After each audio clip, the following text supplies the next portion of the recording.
John D. Rockefeller lived more like Dave Ramsey than he did like Elon Musk.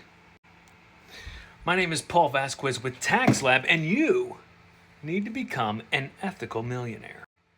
Now, many of you are saying, no, the Rockefellers, they created this whole idea, or maybe popularized this whole idea off of leveraging debt.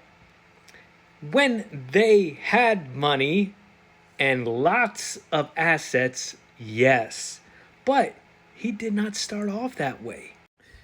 Yeah, I know people want to say, oh, well, the difference between the wealthy and the poor is that the wealthy know how to leverage debt. BS.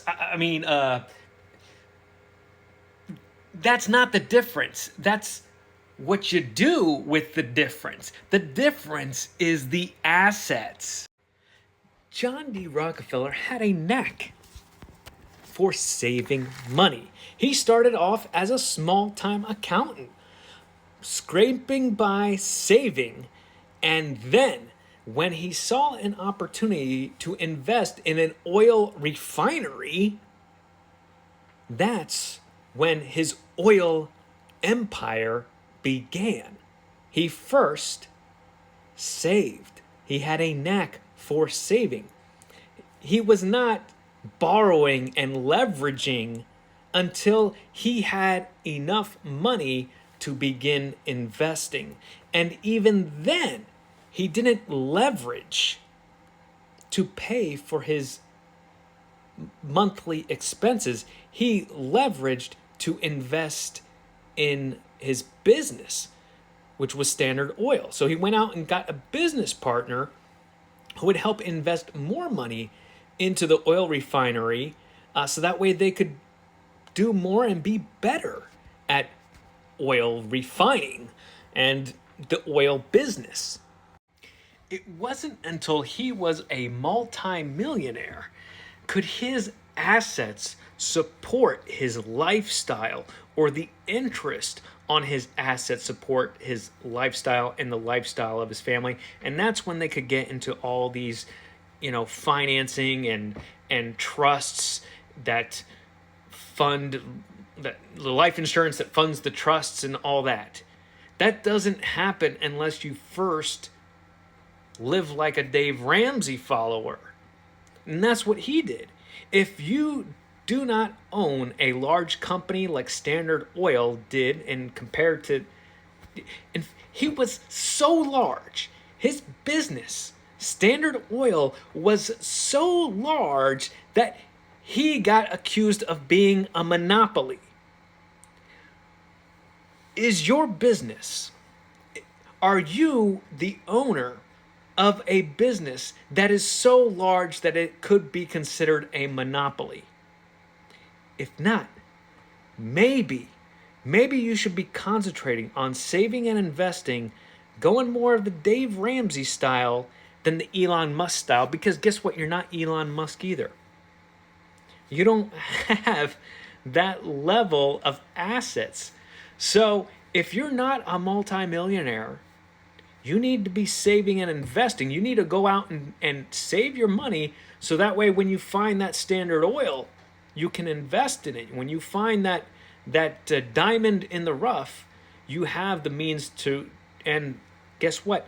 He learned a lot as an accountant. He learned numbers and spreadsheets. And so when he made his decisions about where to put his money, you bet with the time he put into saving, with the sacrifices he made to put into saving, you better believe he made smarter choices with his money.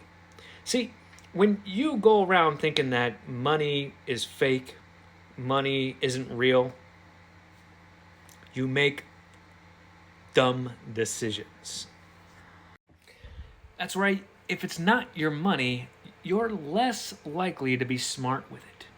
If, on the other hand, you saved and sacrificed that trip to the beach, if you sacrificed the $1 million car, the $50,000 car for the used one, and you made those sacrifices along the way, when it comes time to invest that money, you're probably wanting to be a bit more conservative or at least a bit more intelligent about how you save that. But when it's other people's money, when it's easy come, you said it, it's easy go.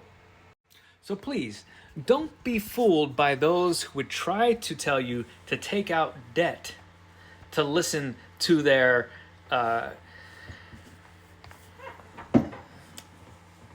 scheme or their program, whatever they want you to sign up for. That's what they're really doing. They're priming you. They're trying to get you prepared to take out whatever amount of debt you need to buy their course. So instead of listening to that garbage, it's better that you listen to you a bit more and actually do the smart things that are going to help you in the future, not give your future a bigger chance of failure.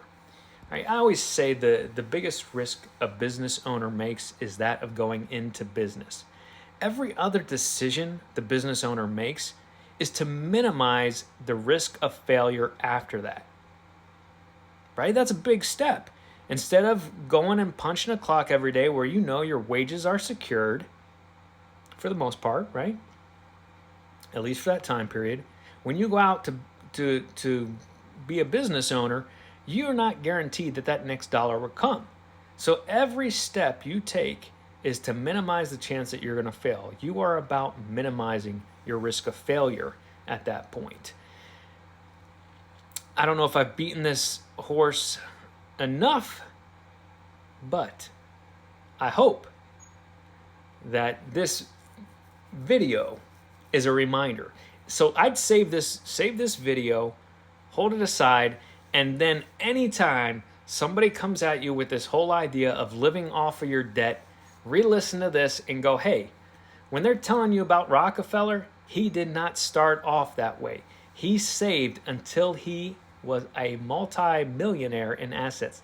His company was so big, it was considered a monopoly by many.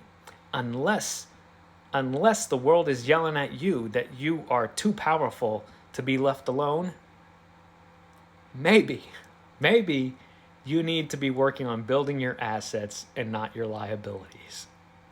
I wish you guys all the success.